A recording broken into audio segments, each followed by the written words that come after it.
Pray with me. May the world not forget us the same way they have forgotten Ken Palace of Justice.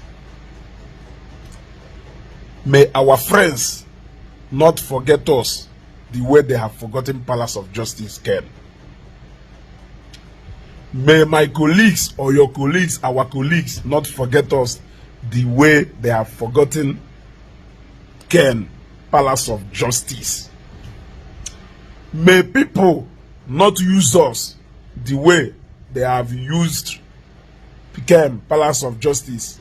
May people not dump us the way they have dumped Ken Palace of Justice. I remember, flashback to those days. Yeah, I won't call out a certain content creator to order.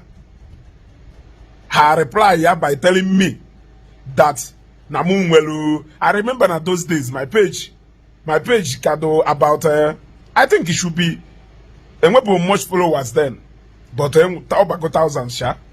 Yeah, only 100 and something thousand followers, 300 and something thousand followers, and I say no more time a reply okpu no obele mmadụ o nwere onye nke sị na mo I get if onye nke akpọrọ mo if onye nke akpọrọ more like na ma dey exist no na meluho nyanwa esamokwu. I remember one that even said the same thing. Ebe mo na waja no. Who was that? Am I mistaken? Who was that? I suppose me mistaken onya because that one ate braka. You gotta go.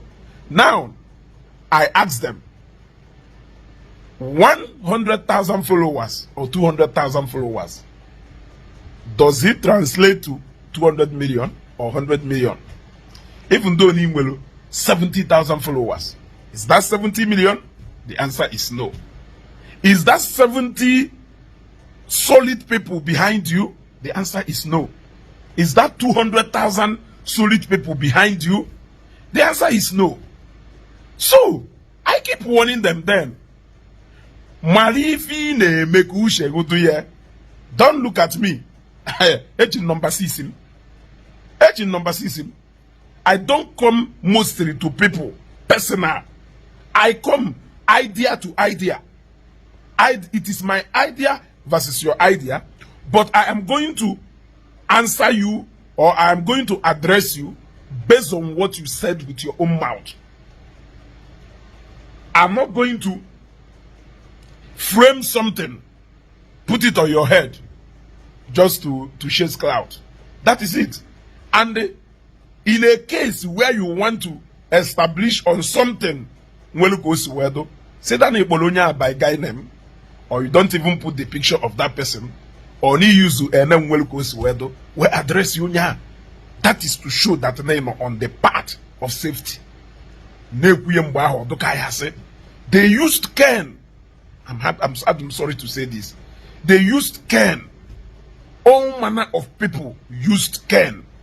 They used him, little money, and they dumped him last minute. Today, he is on his own. Waja take it up a call to even mobilize for one or two things for Ken. Waja. Emanayana Ken. Adoro too close like that then. In fact, I don't think wrong with anything much to do between Yan and Ken. But he has to take it up to go extra mile for Ken. Now, all those people who claim that they are sympathizers, all those people who claim that they love Ken Palace of Justice more than every other person, where are they? Today, nobody is talking about Ken again. So, just pray, keep praying with me.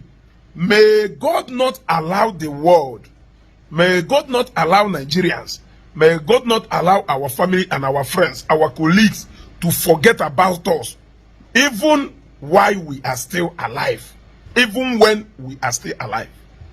Pray with me, because he is still very much alive and kicking, but it seems like the social media has completely forgotten about him. We move. Onye buolu esibeyoko. Onye buolu esibeyoko. Obviously, when there's anything I want to bring it to the table. Yes. onwere onye a ejezigwa kịta ka akwụọ ụgwọ ka akwụọ ya ụgwọ ka ọ gbuo onye asaga ka akwụọ ya ụgwọ ka ọ bụ onye wrong allegation, of which na the worst mistake you made in all those things on him is to take that battle to the church. That was the wrong mistake you made. Taking that battle to the church is not evil, but going personal to an anointed man of God, prophet, anointed prophet of God, evangelist Ebukobi. It was a grave mistake. It was a grave mistake. But I pray that Opota, he will have a sober reflection. He will begin to see life in another form. He will begin to see life in another form.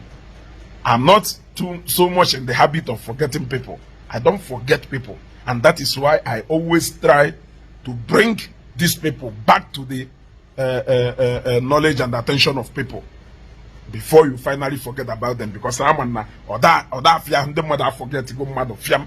I drum like that. I don't shift mad like that. That is why you don't say no chief owner if you was ijele. Try kwa kamuta kwa ni huwa uko. Kono manu kwa ni ijele kanokwe.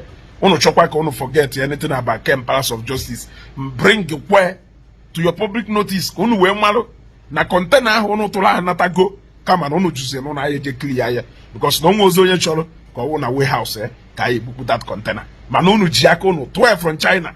Using people anyhow. Trading on people's ignorance. Taking advantage of people's vulnerability. Where they are vulnerable, instead of you to call them back to order. The same thing Haneme, he had the Light of Africa now. A small boy. They are trading on his vulnerability. If you don't know, foolishness is vulnerability. When you do foolish, the vulnerable. Are you not aware? Are you not aware? When you now we are of vulnerability, eh? Madness. You want to go? So some people, rather than taking you to the psychiatric home, they will rather choose to be using you for their own benefit or for their own gain. That is the same thing I name only the ignorance. Only the ignorance. Let me use ignorance rather than foolishness. Let me use ignorance. You want to go? Let me use ignorance. You want to go? Instead of them to be calling the person to order, they will use you for as long as you are bidding, you are doing their bidding. You are saying what is romancing their ego. You are saying what they like. You are speaking their language. You are fighting their battle, which they cannot even fight themselves. They can use you for as long as they can. And when the ships are down, they will abandon you there.